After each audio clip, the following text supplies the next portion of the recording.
Get out of here. You're out of your league with that low education. Don't you get it? There's no way someone as incompetent as you should be at such a prestigious party. My boss John looked down on me with utter contempt, smirking triumphantly. His face was so hideously smug that it left me in disgust. Understood. I'll leave, just as you say. John's laughter echoed throughout the venue. With the laughter that sounded almost like screams behind me, I left the venue. I'm George, a 41-year-old office worker. I have a sister who's 5 years older than me. Our parents passed away in a car accident when I was in high school. Therefore, I've always looked up to my sister, who raised me in their stead. My older sister Emily is a strong woman. She always pulled me along, especially when I was a tearful kid. She would appear out of nowhere to rescue me from bullies, driving them away. Even when our parents were alive, Emily's training methods for me were intense. In our neighborhood, she was known as a reincarnation of a famous historical figure. You appear quiet, so you need to be strong to not get pushed around, she would say. With that, she enrolled me in a wrestling club and trained me daily. I was rigorously trained by my sister, who was like a taskmaster, to the point of feeling nauseous. Because my sister was also in a sports club, she was like a demon when it came to coaching. Thanks to that physical training, I was no longer a target for bullies. This didn't change even after our parents died. Mom and Dad are gone, but we need to be strong. Now, intelligence is also important. Furthermore, my sister would daily insist on studying, and if I looked like I was about to fall asleep, she would nudge my head and scold me. Constantly under pressure, my grades, which were once failing, started improving. I believe it's thanks to my sister that I've been able to lead a stable life. Although, I never quite managed to overcome my somewhat timid nature. Rough and rowdy as she might seem, Emily always put me first. She'd give me the best part of our treats, like the part of a snack with more filling, and would make me a late-night snack when I was up studying. It was a subtle kindness, but I greatly respected her for it. Because of her, I managed to get a job at my current company. Work was tough, but nothing compared to my sister's training. Working hard at the company, I achieved a respectable position. And it was my childhood friend Jessica, who always supported me. You really stick with me despite my timidity, I'd say. You're not timid, you're kind, George. Avoiding conflicts and seeking peaceful resolutions is hard. That's where I've always liked you. In that way, Jessica always supported me. She was always there, unable to leave me alone, and now she's my wife, by my side. When we decided to marry, Emily asked, "Are you sure about my scatterbrained brother?" But when alone with Jessica, she'd say with tears in her eyes, "A sister always worries about her brother. Please, take good care of George." When Jessica got pregnant, Emily sent us health products and quit smoking, a habit she loved, for the baby's sake. I still feel cherished by my sister. Now, she's a great aunt to my daughter. We named the baby Sarah, and she's growing up well. She's honest and loves to study. She took college entrance exams because she really wanted to pursue a specific field of study, but due to a high number of applicants, she didn't get into her desired college and is currently taking a gap year. When Sarah didn't pass the exam, she cried but quickly shifted her focus to reapplying. She said she'd work part-time to earn money for her gap year, but moved by her resilience, we decided to financially support her during this time. Thank you, Mom and Dad. Sarah said with tears, grateful as she dedicated herself to studying. We occasionally have her join in on family events at work, hoping it helps relieve her stress. Don't overdo it, you'll wear yourself out. I'll be fine, Dad. A few hours after such conversations, I smile with my wife, Jessica, as we cover studying Sarah with a blanket. I've built such a happy family, and am satisfied with my life. The company I work for is a great place. George, thank you. Your clear instructions make our work easier, my colleagues say. It's nice to hear that. There's a friendly atmosphere in the office, with everyone helping and supporting each other. Whenever I had free time, I actively offered my help around. I found joy in helping my juniors grow. Hey, you incompetent, think you're in a position to talk like that? John's arrival instantly sours the previously comforting environment. John was headhunted from his previous company and became our boss. He's particularly fixated on academic credentials. Being about 10 years younger than me and already in a position of authority, his pride seems immense. Everyone listening to this lowly educated man will only make you dumber. You know, I graduated from an elite university. John seemed quite proud of his educational background, bringing it up at every opportunity. He would go on and on about how hard he worked for his exams and the wonderful lectures he attended in college, stories from over 10 years ago. He even asks each junior about their educational background. Hey, where did you go to college? He would interrogate the juniors about their educational background and alma maters, and if he found his to be superior, he would snicker condescendingly. If he considered theirs to be slightly prestigious, he would become irritated and even inquire about their high schools. What a waste, coming from such a good high school and ending up like this. Your parents must be so disappointed. He seems unable to rest without belittling something. I've always felt that actual work performance is more important than educational background. If he has time to brag about his education and mock others, he should focus on improving his work performance. After boasting, he'd just play on his phone, which was exasperating. However, since I'm his main target, I knew he wouldn't consider my opinions. Hey, which university did you attend? Tired of his pestering, I tried to evade the question, but he persisted. Harvard University, Yale University, no. Some other national or private university, no. Could it be, you're a vocational school graduate? His attitude was increasingly irksome. No. Can you please focus on work instead?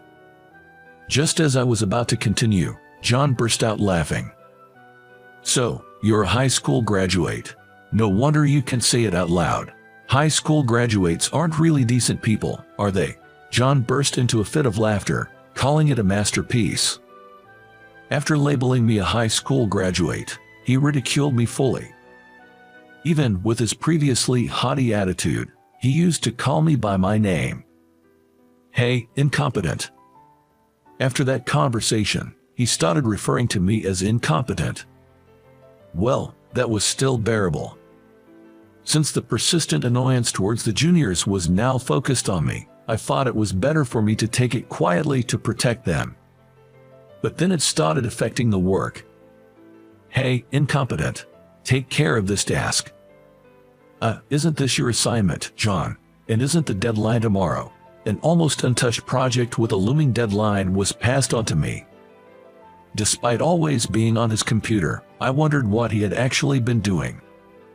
You're incompetent, so having this much work should light a fire under you, right? Wait, this means overtime. Of course, it's overtime. Consider this a drill, a growth opportunity. Be grateful to a senior who's giving you a chance. With that, John left early for a night out, leaving the task to me. It was a crucial project from a client whose trust was vital. If not completed by the deadline, it would harm our company's reputation. But the workload was too much for one person. There's no need for such harsh words. Don't worry, George, we'll help you. Don't worry, I live alone. It's fine if I stay up all night. At that time, my juniors, having overheard the conversation, offered their help.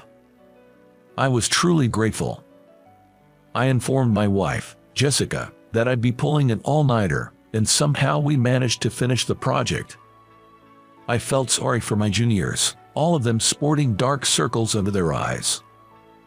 That's when John showed up, not to appreciate our efforts, but to yell at us. Hey, what are you doing with those foolish faces? You finished the work, right? I was too tired to be angry, and all the credit for our hard work was taken by John.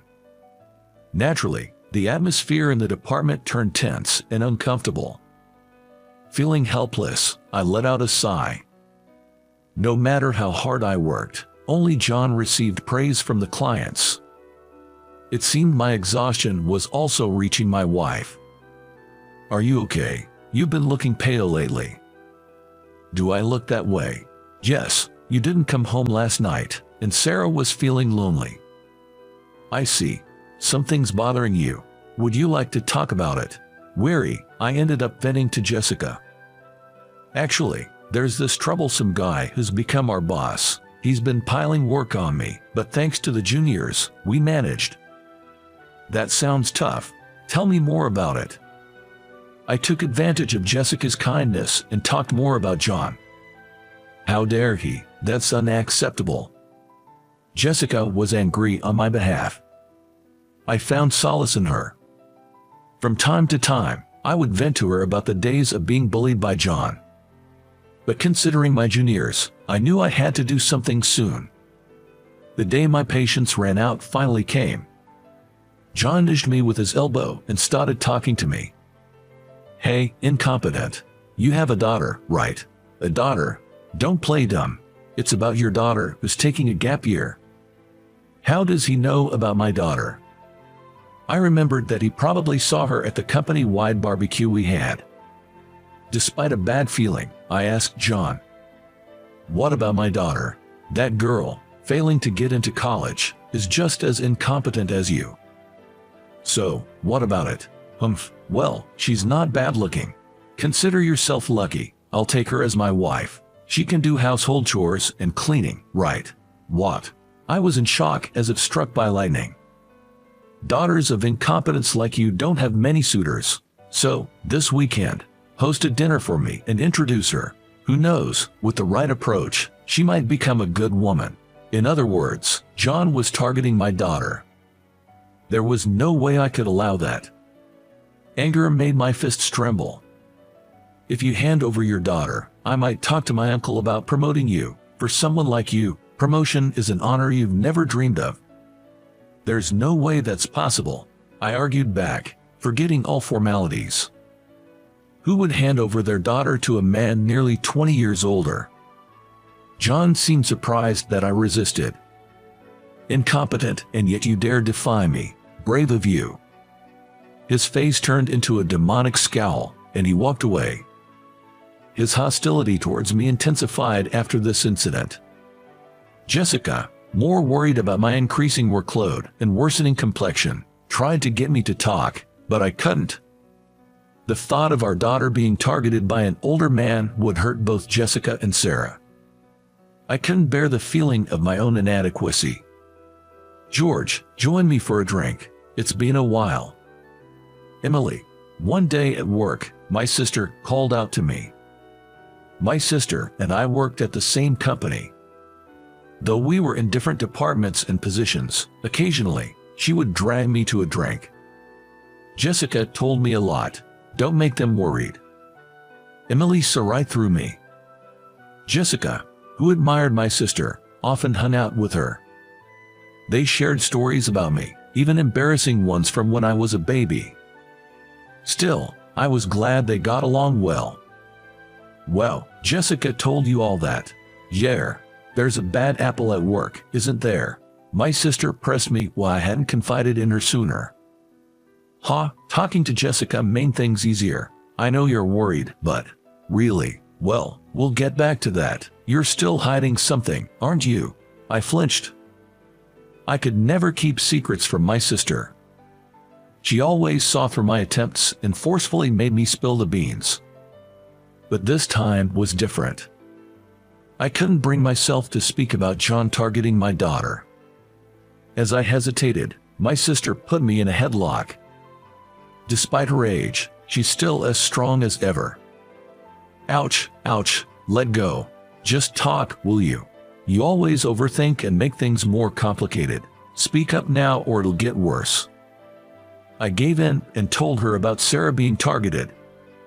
"Is that so? Well, all right, leave it to me." My sister had a look on her face I had never seen before, truly fitting for a demon. Rumor has it that John is a notorious playboy in the nightlife scene. How could I ever give my precious daughter to such a vile man? I reaffirmed my resolve to stand against him. Hey! What is it? You know, you can still change your mind. John approached me again, smirking meaningfully. As I've said many times, I refuse. Is he that desperate for my daughter? Then, can't be helped. Maybe I should take your wife instead. What? Your wife would prefer an elite on the fast track like me over a futureless high school grad like you. How far will John go to mock me? Please stop the insults. You say something. Incompetent words don't reach my ears. Once I get your wife, maybe your daughter too. Hee hee hee. Seeing his vile, contemptuous face, I was overwhelmed with anger. Without thinking, I grabbed John. Don't you dare insult my family anymore. A junior who happened to pass by held me back. What, you low-educated incompetent, defying a high-educated superior. Remember this, you no longer have a place here.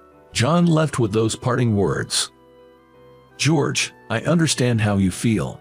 I would feel the same if someone said that to me, but he's not worth your trouble.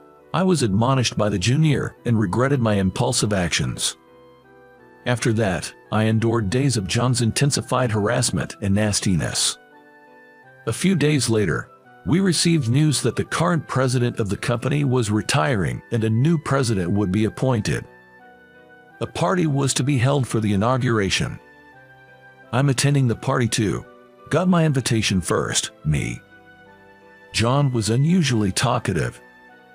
The new president's name was to be revealed at the party as a surprise. With my education, I'm sure to be a favorite of the new president. Once I'm in his good graces, some incompetent will be fired for sure. Poor thing, over 40 years old. John sat back in his chair, pleased with himself. Technically, all employees were invited, but I kept quiet to avoid further comments. John spoke to me. Oh, right. You better come to the event. Yes, I understand. His response was a smirk. He was definitely plotting something. On the day of the party, I had to arrive at the venue early due to some circumstances.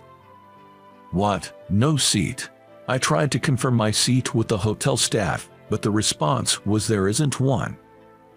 As I expressed my confusion aloud, I heard laughter from behind. It was John. What a stupid look. He pointed and laughed at me. You don't have a seat. Why not? I took care of your seat. It's inappropriate for a low-educated person to be here. It's only a matter of time before you lose your real seat in the company. Such childish behavior is unimaginable for an adult in a professional setting. Was he really this thoughtless? I was shaken by John's childishness. No, I've been invited too. That's what I'm saying. There's no seat for an incompetent. Don't dirty the celebration of the new president. I frowned at John's vulgar language even in such a formal setting. Unless you're finally willing to introduce your daughter to me, I might consider it. I thought, really, but after seeing the person behind John, I decided to comply with his words. I refuse about my daughter. I'll be leaving then. What? John looked surprised at my straightforward retreat. However, his expression quickly turned triumphant. Staying any longer wouldn't change John's mind. Tired of it all, I relaxed with a coffee in my room. But it was just a little longer to endure. Right, about now, clueless John will be getting his comeuppance. As I leisurely sipped my coffee, I received a call from John on my phone. I smiled and answered the call. John's panicked voice came through. Hey, what's this about? Come back here. What are you doing? His voice, filled with panic and the angry shouts leaking from the speaker, made me laugh. You didn't expect me to be the new president announced today, did you? Yes, the new president to be introduced at the party was me. The person who was watching me from behind John was my sister. John must not have noticed her at the time. Unfortunately for you, I am the new president who was to be announced at today's party. Actually, the company was founded jointly by my sister and her husband. My sister, having studied business management with a college friend who is now her husband, teamed up to start the business. The company grew rapidly under my assertive sister and my brother-in-law, who was a genius at administrative work. After the company was on track, my sister supported him from behind the scenes. He was always kind to me, and I aspired to be like him. My sister always laughs it off when talking to me, but I can tell by looking into her eyes. She is truly in love with her husband. Admiring my sibling couple, I wanted to help and join the company. No special treatment because we're family. My sister didn't favor me, so I had to join purely on my own merits. I didn't want to be promoted easily because I was family, so I asked not to be put in a position. That's why only a few trusted people in the company knew I was the president couple's brother. Then one day, my brother-in-law was diagnosed with a serious illness. His surgery was necessary, but unfortunately, his physical strength was waning in his 50s. Unable to fully function as president, he decided it was unfair to the employees to continue. So, he stepped back to become chairman, and a replacement was needed. I was the one chosen for the position of the new president. You're taking over for my husband. I remember spitting out my drink when my sister suddenly told me this during a drinking session. Wait, hold on, there must be someone more capable in the company. With my husband's condition and my upcoming business, I need someone I can trust to kick into gear. Though she put it roughly, I knew she recognized my abilities. I chuckled at her transparent attempt to hide her feelings and scratched my head. I'm no match for my sister, am I? With Sarah involved, I had to put in a nail before anything bad happened. That's why my appointment as the new president was decided. My brother-in-law felt the same as my sister, humbly suggesting that if they were to entrust the company they started together to someone, it had to be me. Ever since we first met, I felt you had a similar aura to me. You may hold a lower position, but you have real talent. Please, take this on. Unable to refuse under such circumstances, I resolved to become the new president. This was communicated only to the executives, and those who didn't know I was their brother were surprised. But, having been informed by my sister and brother-in-law, they accepted my new role as president. However, John had no way of knowing this. Even if I told him the truth, he would have dismissed it as a lie, so I didn't think it mattered much. This party was meant to officially announce me, a family member of the former president, as the new president, and to celebrate the full recovery of my brother-in-law. But since the new president was turned away, the plan was disrupted, and instead, it became a place to denounce John. Especially as my brother-in-law, who was just recovering from illness, was not fully aware of the situation and became even angrier. While on the phone with John, I opened my messaging app and saw a text from my sister, "Come back immediately." I got up and left the room. I had booked a hotel near the company, so I ordered room service coffee in my room. Therefore, I was able to return to the venue immediately. I had to go right away, or else not only John, but also I might be reprimanded. Sorry to keep you waiting. As I entered the venue, everyone's eyes were on me. It was my first time receiving so much attention. Somewhat nervously, I headed towards my sister. "Phew, you're here, so what about this fool?" There were my sister, smiling frighteningly, and my brother-in-law, with an angry expression. John was trembling like a frightened deer. "Wait, this is a joke, right? Someone incompetent like George can't be the new president. What are you saying? He's our brother." But he is. How dare you refer to the new president like that? My brother-in-law's angry shouts echoed through the venue. Despite having been ill just a while ago, His anger was impressive. That's when John finally apologized to me. I'm sorry. His apology might have been due to his confusion, but it didn't seem sincere. Above all, his eyes remained glaring at me. No need for apologies. I have no intention of forgiving you. Without looking at John, who was offering an apology, I responded and then smiled at my sister and her husband. Sorry, guys. Don't worry about it. As the new president, you need to establish authority.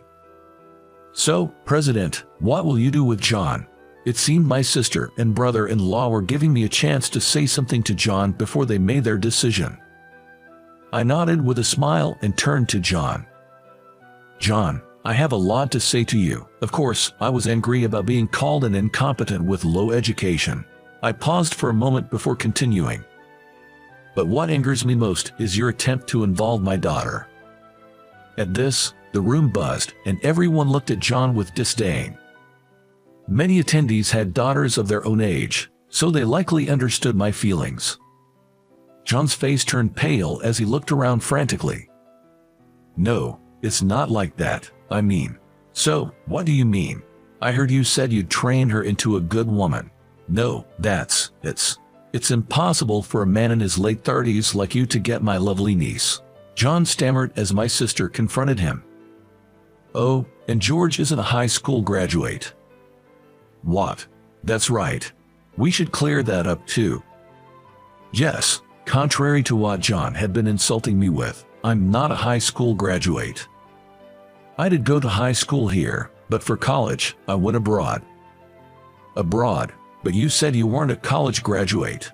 That was just your misunderstanding. You were harping on about some universities, but I didn't think telling you the truth would make any difference.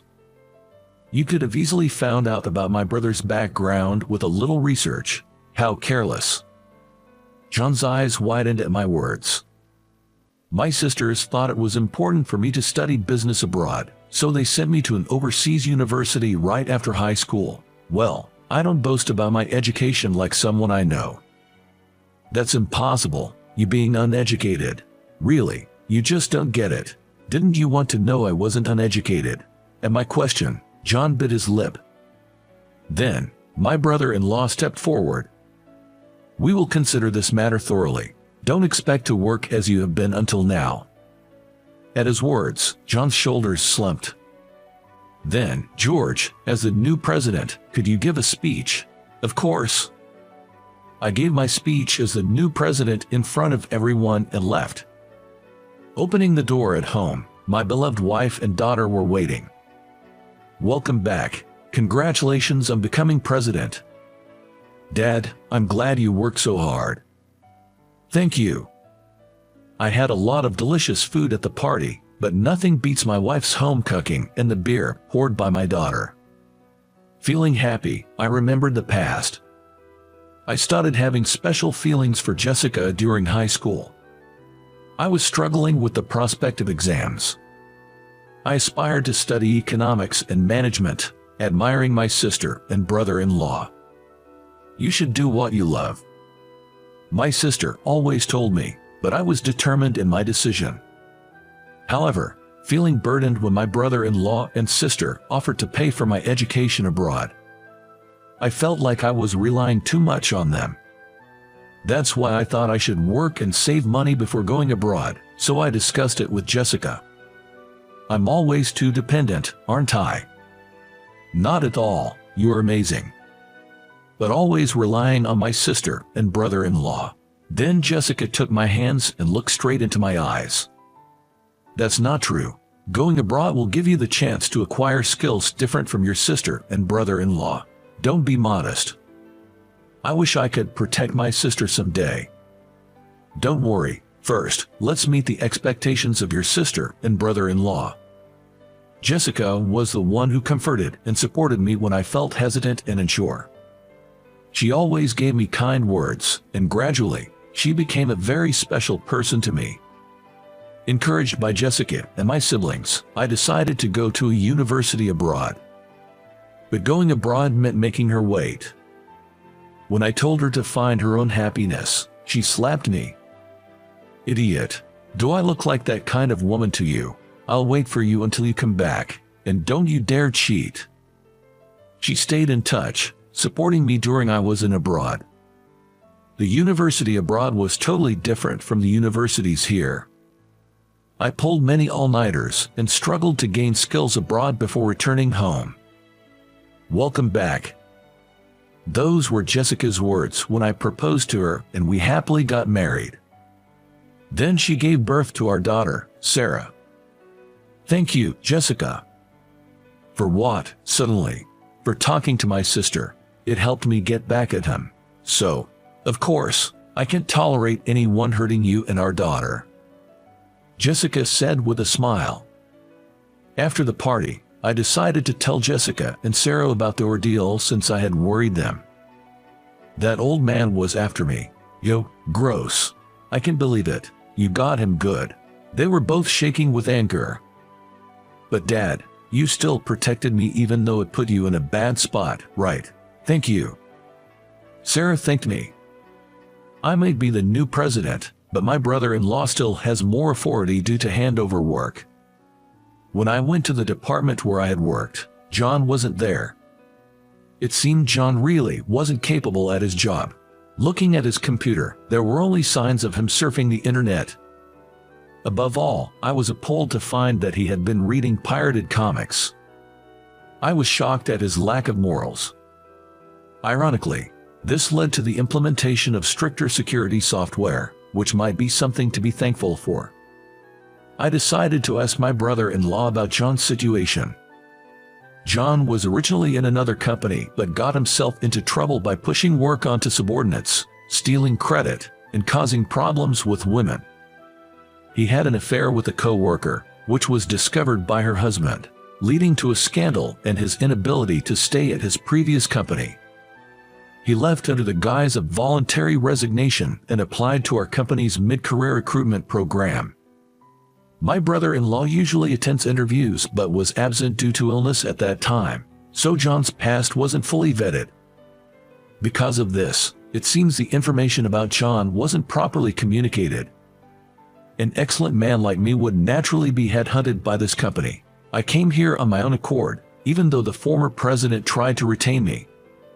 John boasted like that, but it was all lies, which was a letdown to learn.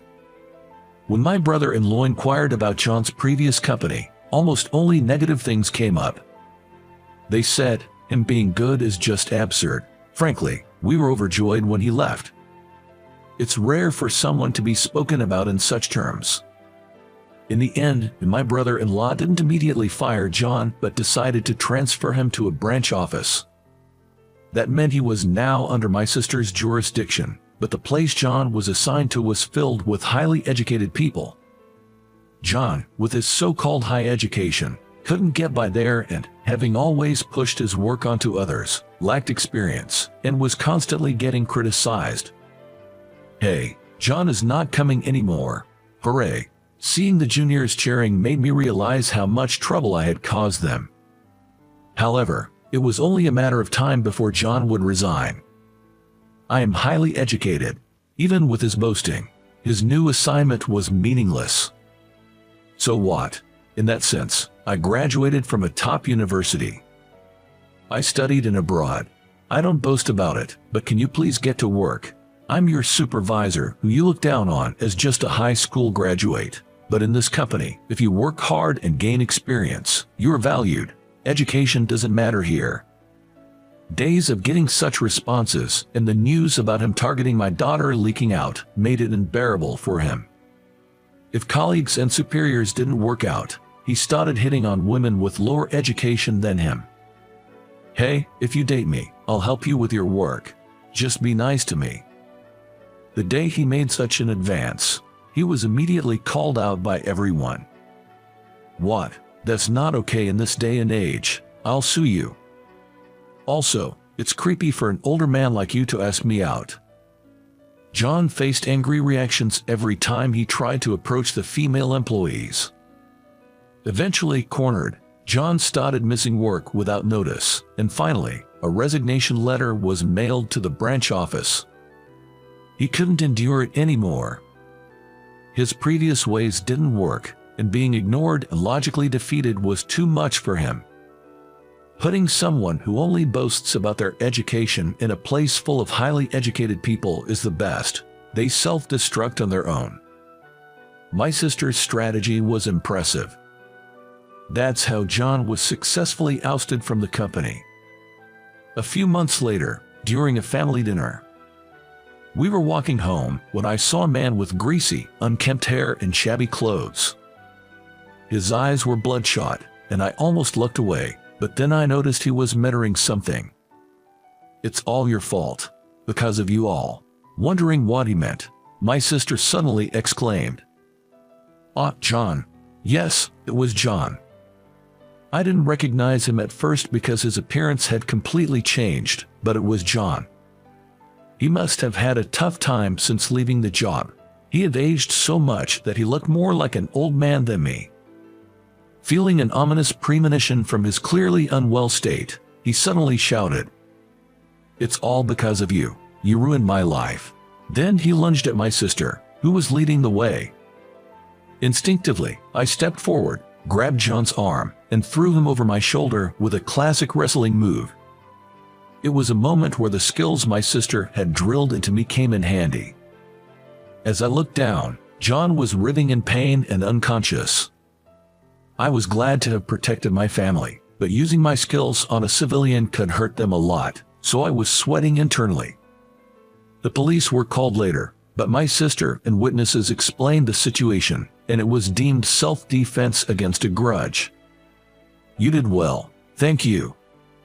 I felt relieved and confident that I could protect my sister and her family. Jessica was worried about me, but Sarah was excited, cheering, "Good job, Dad." Upon checking with the police later, it turned out that John had caused other problems as well, leading to him receiving a prison sentence. To prevent anything like that from happening again, I moved to a more secure house. With hard work and sweat, Sarah got accepted into a university. Indeed, it was a tough path due to the university being at the forefront, but I'm truly glad that my daughter's efforts were rewarded. While embracing my weeping daughter, we all rejoiced. Then, Sarah was set to leave home for university. We will miss Sarah. Yes, but it's a joyous beginning for her. Let's wholeheartedly celebrate. That's true. Though it felt lonely to have one less light in the house, we sent off Sarah, who was waving from the train with a radiant smile. Now, I must firmly take on my role as the new president. I am grateful to my strict sister, my kind brother-in-law, Jessica, who supports me wholeheartedly, and my daughter Sarah, more precious than life itself. I am reminded to be thankful for all the people who have supported me and made me who I am today.